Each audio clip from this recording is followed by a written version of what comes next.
I'm Chance Dorland, and in San Antonio, military means local. This is Military City, a podcast from expressnews.com. San Antonio Express News senior reporter Sig Christensen was embedded with the 3rd Infantry Division during the U.S.-led invasion of Iraq in 2003 and has reported on military-related topics for decades. Here on the podcast, each episode, Sig and I discuss military stories important to San Antonio, both from today and the past. Oscar Stewart has been celebrated across the country along with an off-duty Border Patrol agent named Jonathan Morales for confronting a shooter at a California synagogue on April 27th who killed one person and injured 3 others, including the rabbi and an 8-year-old girl. For their parts in preventing more deaths during that shooting, both Stewart and Morales have been honored by President Donald Trump at a White House ceremony. Now, Sig, for today's episode, our story is very different from others we've covered here on the podcast, but it still does have that military city connection. Much has been written about the shooting and as well as the actions that prevented more deaths on that day in April. But for your story, Sig, you focused on the San Antonio roots of Oscar Stewart, who we'll hear from directly in today's episode. So let's begin. When did you first learn that Oscar Stewart grew up in Alamo City? First time I knew anything was the Thursday before our story ran. So this would have been right at close to a week after the shooting. I had no idea, and I will tell you, I've covered mass shootings before, Sutherland Springs, the most recent, but I've covered others, and I try to be honest. Not to pay attention to them. I can't. These happen every week somewhere in this country. It's an illness. It's a peculiar American sickness that we have, and it's the sort of thing that people could do something to fix, but there just doesn't seem to be the national will, and it goes on and on and on. So I'm sorry to say, I heard about it and I just kind of said, my God, another one. And days and days passed. I was doing other stuff and somebody then told me that this guy came from San Antonio. And I said, really? Well, we were not sure whether this was worth doing after so much time had passed. Nonetheless, I put in the call and he and I agreed to talk on Sunday. So this would be several days after I first heard about it. And we talked for a long, long time. I did the interview from my house at home. And what I found was a guy who was just incredibly brave, but you've got to understand where that courage comes from. He is a very religious and faithful man. He believes in doing the right thing, even if it means putting himself at grave risk. What everybody needs to know about this is that Oscar Stewart didn't have a weapon. He didn't even have a rock. He didn't have a slingshot. He had nothing. And he still challenged the shooter, who had an AR-15 rifle and a number of magazines tucked into his tactical vest, which he was wearing. And because of what he did, the shooting was stopped. There were something on the order of 100 people at that synagogue. It was a crowded day, partially because it was the last day of Passover, and there was also a day in which people were offering prayers for their dead. And it brought a lot of older people into the temple. And the next thing you knew, this guy is shooting. And Oscar Stewart has a choice. Initially, he turned to run, but he turned around almost immediately, and he went toward the shooter. He challenged him, and he yelled at him. That's all he had. That's really all he had. He yelled. That was his weapon. But this guy apparently lost it, and he stopped shooting. He ran. The weapon was on a tactical sling, so he still carried it. But I think it may be possible that the weapon jammed, that it stopped working, and he ran. And the guy ran out of the synagogue, ran to his car, and Oscar came to the car and was banging on the car and still going at it with him. The guy had another weapon in his car, I believe a second rifle. At that point, the Border Patrol agent told him to move away from the car, and the Border Patrol agent, who did have a gun, fired 4 rounds into the car. The assailant drove off, but he called 911 and turned himself in. A remarkable development. And it all starts with Oscar deciding that he was going to challenge him. And that's the story everybody has heard about. But what you haven't heard about was where this guy came from. And he had a really, really rough upbringing, a rough childhood, which we'll get into. But along the way, he had a religious awakening that prompted him to become an Orthodox Jew. And there are 2 rabbis that we interviewed in particular who talk about his awakening because Oscar spent time with both of them. Where Oscar gets his courage is from his own heart, from his own beliefs. He talks about how he was trained as a soldier. He had been in Iraq. He spent a year there. In fact, he was in Iraq with the 3rd Infantry Division when I was with the 3rd Infantry Division as the invasion began. And he stayed there for a year. He went to Ramadi.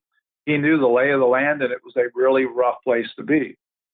But he doesn't say that it was his training that made this happen. He says that he believes that it was the will of God, that God took possession of him and used him to stop the shooting. That's what he believes deep in his heart. It wasn't the training. The training was helpful.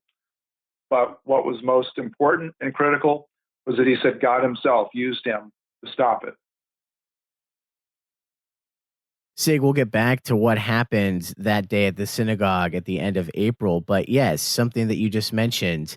Let's talk about his upbringing in San Antonio and also his religion. So he grew up in what he calls an ethnic Jewish family, but he says he didn't know about his religion until he asked his mother about it as a teenager. And he told you a bit of what that was like growing up. Let's hear a bit of that conversation. There was a rabbi at Rotei Sholem, that's a congregation there in San Antonio, Aryeh Sheinberg. He kind of set my moral compass, as like, say, I knew that I had to live my life to a certain set of rules, but also not so much rules as the way you treat other people. Treatment of people, and how you treat your fellow man, that all came from a religious influences from a great guy, Rabbi Sheinberg.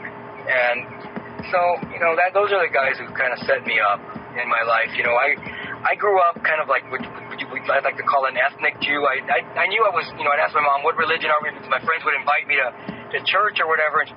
And I would, they would say, are you Catholic? Are you a Christian? Are you a Baptist? And I would say, I don't know. So I remember I was like 10 years old or so, and I asked my mom, what religion are we?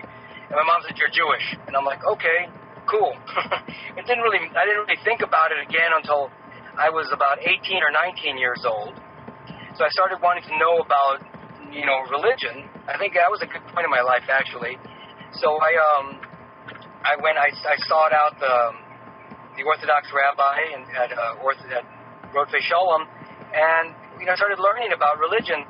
And, it's he who kind of guided me to the military, actually, which is really interesting. Because I remember I was going to UTSA, and I really thought about, I said, this is not what I want to do with my life. I mean, I was a sophomore.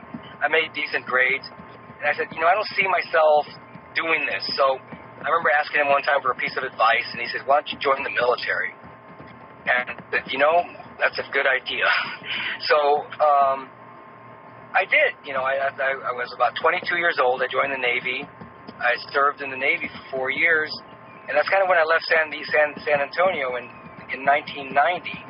But up until then, I had lived there. So And so, in deeds and actions, or in spirituality, what happened to you? What developed with you that I guess is stuck with you all these years? I think I read you're 51 now, so that's been some time. Yeah, absolutely. No, in deeds and actions, I think I kind of, I feel like I try to lead a Torah observant life. Those are my deeds and actions. In my spirituality, I feel like, I totally believe in God. Absolutely. I absolutely believe in God and how God controls everything. There's nothing, we really just, we exist and we try to serve God, but God kind of has a plan for you. And it's up to you to live that plan. You have absolute choice, but if you follow what the signals and the messages and the and you allow God to be in your life, you're gonna do well. You're gonna lead life in a good way.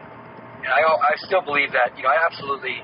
So I've been overseas. I've met people from different religions, ethnicities, and the way I treat these people has a lot to do with the way I think God would want us to treat each other. God doesn't see color. God doesn't see religion. He sees a soul, and your soul is He created our souls. So I believe that you have to, if you just look at people in that way, that they're a divine creation, you're going to treat them well. Regardless of what your preconceived prejudices or your notions, you're going to treat them well based on on your divine, looking at them as a divine entity. So, Sig, you've written that Stewart had a hard scrabble upbringing in San Antonio, but he and his sister were deeply loved by their mother, who moved the family when opportunities for better schools arose. The family spent time in a rundown home on the south side that didn't have a refrigerator, and later lived in Victoria Courts, which is a now raised housing project south of downtown. While he was growing up, everything that we just mentioned, there was also some family violence. So tell me what life was like for him in San Antonio, and then specifically, we'll hear about a moment of family violence. Well, I'll tell you, he had a really rough upbringing. He had a mother who married several times, and the stepfathers were apparently not all that great. And particularly at one point, there was a stepfather who was really violent. And he talked to me about how one day he saw that his mother had a black eye, and he said, "How did you get that?" And there were a lot of issues between him and one particular stepfather. And you got to know that at the time all this is going on and they're just getting by, the mother's earning minimum wage, $3.35 an hour, and usually working two jobs. And they're living in HUD subsidized housing. That was $435 a month. And, it's the reason why they're there is because she wanted to get them into a good high school, which was Jefferson High School, which people tell me at the time was one of the places you wanted to go to. Oscar had really good surroundings here, at least in the school and athletic realm. He had coaches who were really interested in him and who encouraged him to become a swimmer. He swam competitively. He also worked out in the weight room. He had, as a result of growing up in bad neighborhoods, he had learned how to fight. He could take care of himself. And he didn't pick fights, but periodically something would happen and he would have to fight. He actually even also would take up for people who were being bullied. So he was one of those guys who would always do the right thing. And he had great influences around him, the two coaches in particular. And then the two rabbis, Rabbi Block was one of them. And there was another one, Rabbi Aryeh Sheinberg, both of them from synagogues here in San Antonio. And they had a deep influence on him right after he graduated from high school. The thing that you get from talking to him is that he was actually a laid back kid. He liked the competitive sports thing, but he was really also interested in being a good student, and both him and his sister were. And they had really good values. They often lived in very tough surroundings. I mean, not just from living in a HUD subsidized complex or a bad house, but they never also had a car, so they walked. And so they would sometimes take the clothes to the washateria, and that was like a 15-minute walk. They would go off with the mom to get groceries at a handy Andy. That was a 15-minute walk. And then they'd take the bus when it was time to go to school. And, you know, they were doing so many things well. And then, of course, there was the trouble at home. And in one case, one evening, his stepfather started coming in on him on something, and that was it. And he ended up defending himself. The stepfather threw a punch, and Oscar responded, and they got into a brawl. And Oscar said that he thought that his stepfather was a better fighter, but he also said, I had more tenacity.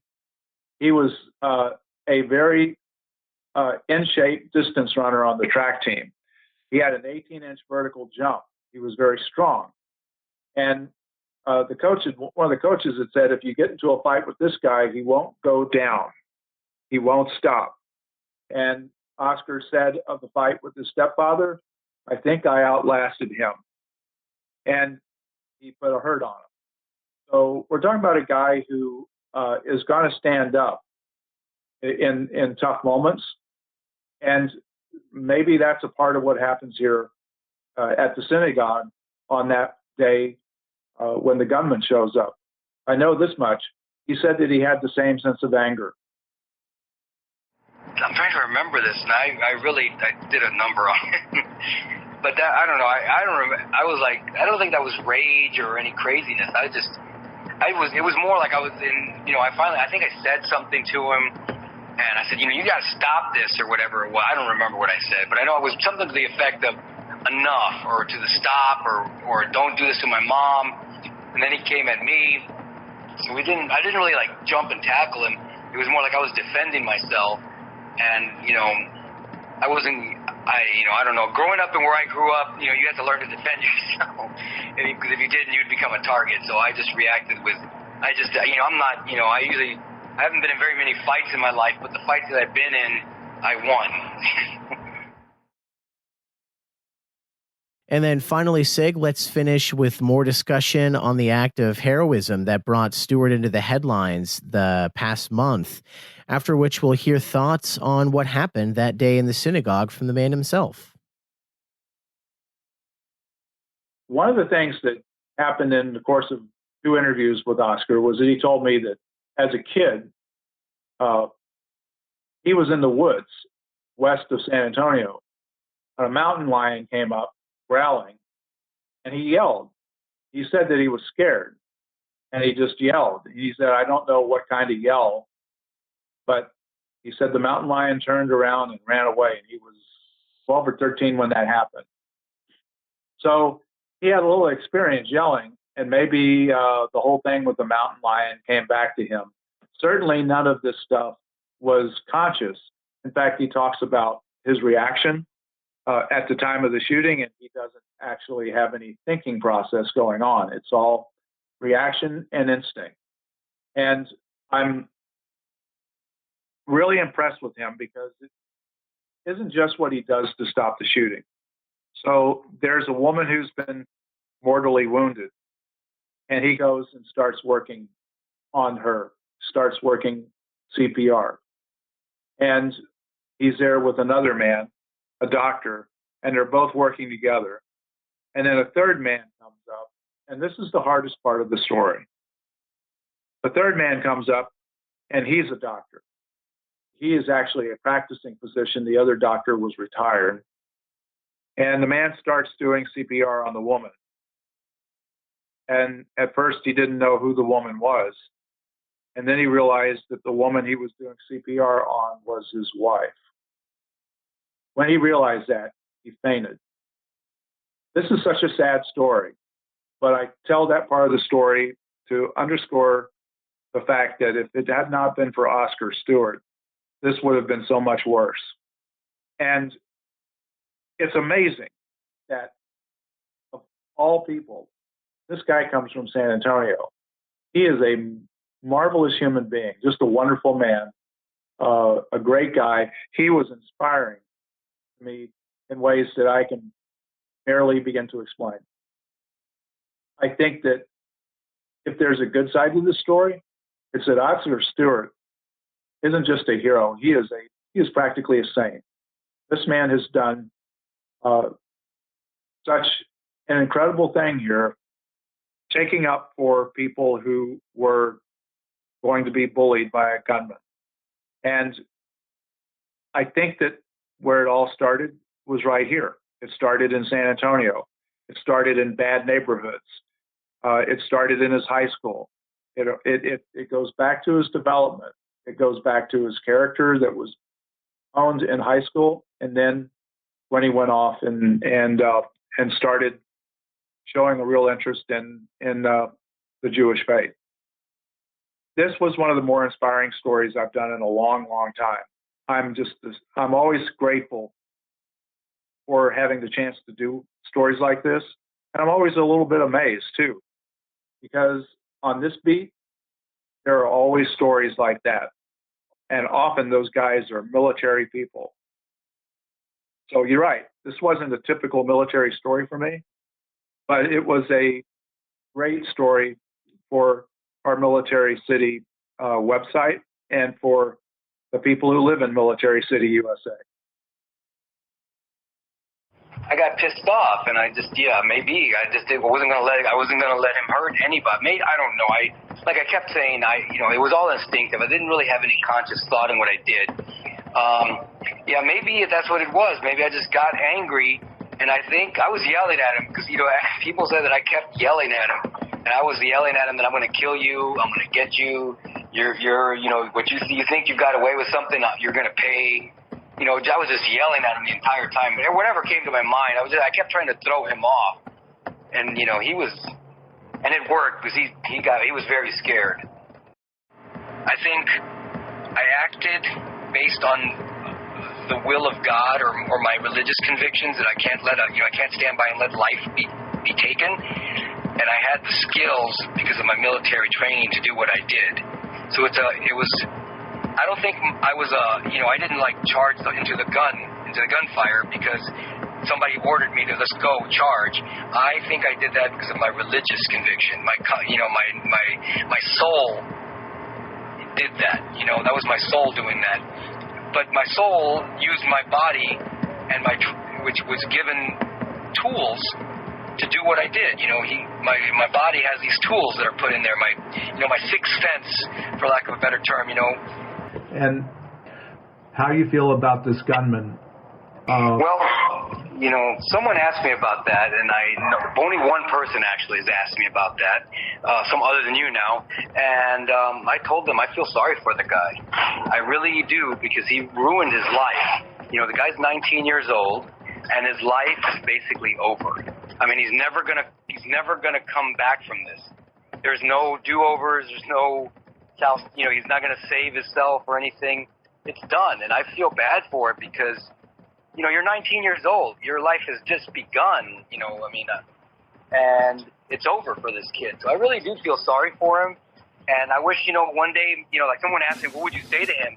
And I said, I would have told him, look, if you got to meet me, if you got to know me, you would know that I'm not, some evil person who's trying to manipulate the world finances or something stupid, whatever he wrote in his manifesto.